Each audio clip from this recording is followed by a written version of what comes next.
Last time when we met, we were at Work Tour with a Second Law Tour with the big factory setting. Oh yeah, yeah. Then the album was more of an environmental kind of stuff that you're talking about.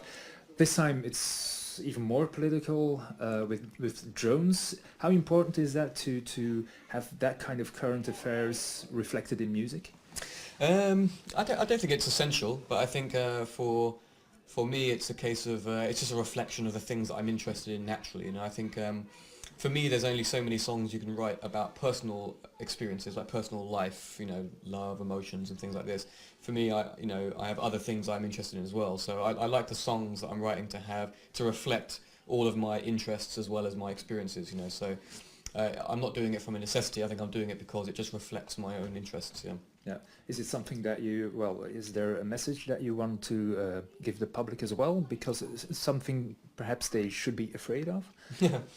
I don't know. I mean, I don't have a clear sort of conclusion myself as to what what is right or wrong. But I think I'm discovering it myself as I'm growing and learning things and writing songs. And there seems to be a general theme in a lot of the songs, this album and all the albums actually, about just to do with the general mechanization of humanity. Like sort of how we've been industrialized, in introduction of artificial intelligence, how technology affects our ability to connect to each other and to feel emotions and things like that. So that seems to be a theme that emerged over the last two albums. I guess if there was a message, I think it's just to beware. I guess beware of in this album is obviously talking about drones and artificial intelligence being used in warfare. And how dangerous this can be, because often the cutting edge of technology is first seen in war. Sad but true. So we see drones have been used for like the last 15 years in warfare, and now we're starting to see them being used more for like fun and everything. But so that would be my in the future. I'm thinking, like, as in the next music things would be like, I'm interested in artificial intelligence. Because already you see a lot of the implementations of being used in warfare, which is quite scary. So, but as time goes on, it seems to be a constant sort of degrading of human thinking and a sort of promoting of machine thinking. Yeah. And I think that's the sort of I'm skeptical about that direction. Skeptic or scared? Skeptical. I think because I think there's an assumption that efficiency is the best thing. And I think this assumption might be incorrect. I think humans have this built-in assumption that doing something faster or more efficiently is obviously better. And I think that there's a sort of a part of human nature where we feel this might not be wise. There's something about it. There's something that's lost by assuming that efficiency is the best thing. And so what was the question? What was the question? I veered off. If you were scared of that possible future where everything is more industrialized and more tech savvy, but in a bad way. I think it's the missing part with efficiency and mechanization of social organization being put together in a mechanized way, very large centralized governments like the European Union, for example. These things they all have some advantages, but they have disadvantages for, I guess, the sort of the small individual. Like the sort of, and they also seem to have they sort of treat humans like a mass rather than individual.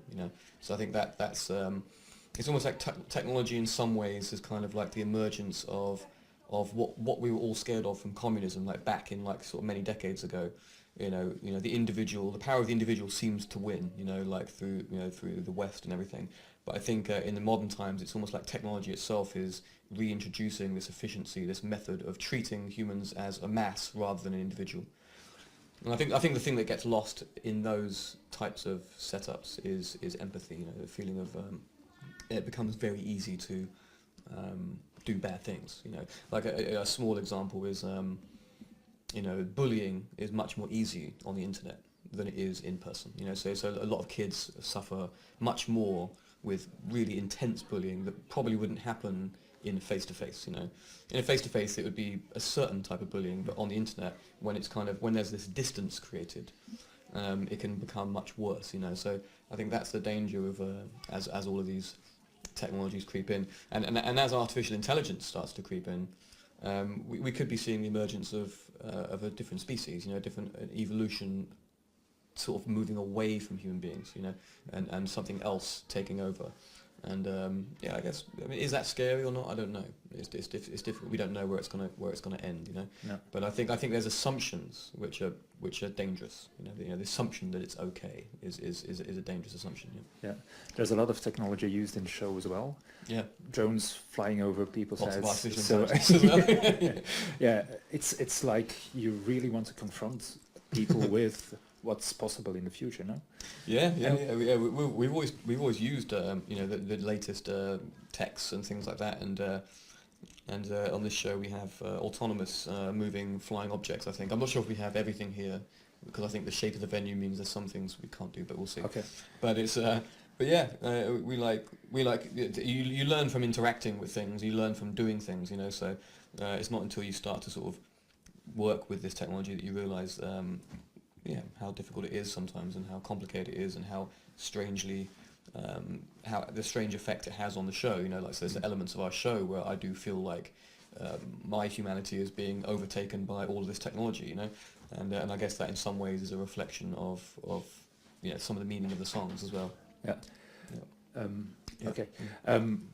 If you take the concept of the album and the way that the tour is going, and the tour is being put forward to the public, could you agree that this might be, well, drones might be this generation's The Wall? I don't know. I mean, I don't know about that. I think that, I mean, I think music itself was in the 60s and 70s the medium of music was probably had bigger exposure and more influence over people than it does now. You know, I think nowadays people have so many different songs and different pieces of music, and they also have so many different types of entertainment that I'm not sure if music has the same dominating effect that it had back then. But yeah, I guess you know, from a metaphor point of view, it's similar in some ways, yeah, to a modern version of The Wall, I guess. Yeah, it has something in common. Yeah. Yeah. Well, looking forward to the show tonight. Good. Thanks for talking to us. Thanks so much. Cheers. Thank you very much.